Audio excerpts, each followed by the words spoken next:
24 घंटे में केवल एक सूखी रोटी और पहरेदारी पर बैठे खूंखार पिटबुल कुत्ते। क्या आप यकीन करेंगे कि साल 2026 की ये तस्वीरें हो सकती हैं? हमारा सिर गंजा करके फिर बेल्ट बजाते हैं सिर में, जैसे सिर फट जाता है फिर उनको बोरी बंद करके टांग देते हैं।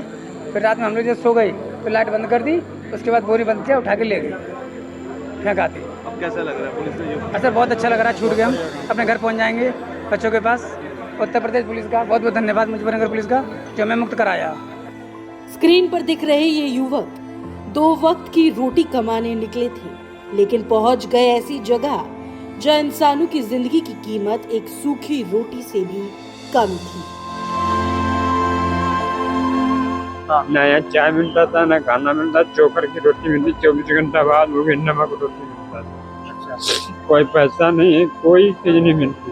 परिवार से कभी कोई बात नहीं? कोई बात नहीं, मोबाइल आधार सारा कुछ ले लिया, सब चीज ले ली। सब ले। किस तरह से आपको पीटते थे, कैसे टॉर्चर करते थे? बेल्ट से मारने का, काम नहीं करेंगे तो मारेगा, नीला के माध्यम से बचा देगा। ये जब पान कटा है तो मारा कैसे? ये बेल्ट से मार देता था।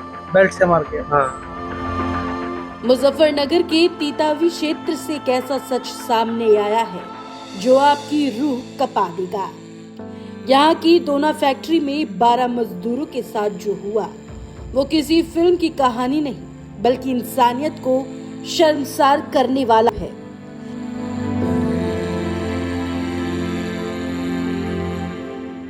पीड़ितों का कहना है कि उन्हें पूरे 2 साल बंधुआ बनाकर रखा गया, मोबाइल और आधार कार्ड छीन लिए गए, बेल्ट और लोहे के छड़ी को गर्म कर पिटाई की जाती और 24 घंटे में केवल एक बार सूखी रोटी दी जाती थी। फिर यहाँ के काम करो 24 घंटे, एक भी अगर आंख लगी तो मार पड़ती है, सारे बंदों मार पड़ती है। खाने में क्या देते थे? तेरे लोग खाने में 24 घंटे में एक बार चोकर की रोटी, 4 रोटी और नमक और सूखी मिर्च। मजदूरों का आरोप है कि फैक्ट्री की निगरानी के लिए पिटबुल कुत्ते तक रखे गए ताकि कोई भाग न सके। फिर पुलिस प्रशासन और श्रम विभाग की टीम पहुंची तो कई मजदूरों के शरीर पर चोटों के गंभीर निशान मिले। पुलिस ने 12 जिंदगियों को कैद से बाहर निकाला तो उनके आंसू छलक पड़े। 2 साल बाद एक मां ने अपने बेटे को सीने से लगाया। उस पल आंसू भी थे और राहत भी थी।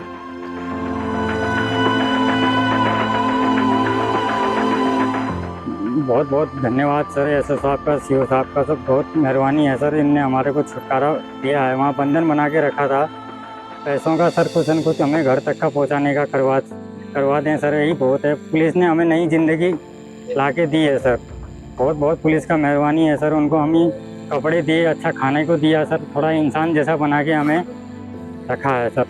अतः हमें आज तक बहुत सताया है वहाँ कंपनी के अंदर सर। ना खाना मिलता था, ना कपड़े मिलते थे, ना पैसा दिया सर, कुछ नहीं दिया हमें। घर जाने तक का सर थोड़ा क्या चाहते हैं आपसे? पैसा हमें पैसा मिल जाए सर, हम घर तक पहुँच जाएँ सर। वहाँ इतना पैसा मिल जाए, थोड़ा घर तक पहुँचने तक का हमें पैसा मिल जाए तो हम बहुत बहुत एहसान हो जाए सर। हम कभी ज़िंदगी में पुलिस का एहसान नहीं भूलेंगे सर।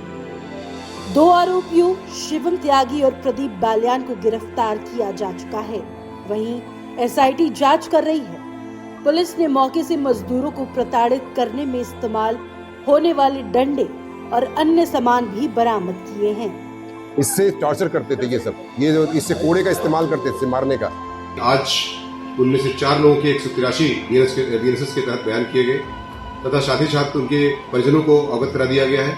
4 के परिजन बिहार से 2 लोग और एक औरैया उत्तर प्रदेश से, साथ ही साथ एक जोधपुर राजस्थान से यहाँ पहुंच चुके हैं। उनको यहाँ पर आवासित भी करा दिया गया है। थाने की तरफ से उनकी सारी व्यवस्था कराई गई है। साथ ही साथ और लोगों के बयान कल कोर्ट में करा दिए जाएंगे 183 बीएनएसएस के तहत।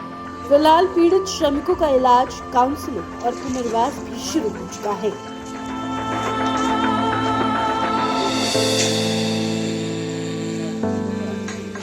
और ध्यान रखना, आगे भविष्य में अगर जरा से भी कोई बात गलत लगे किसी की तो तुरंत पुलिस को सूचना देना।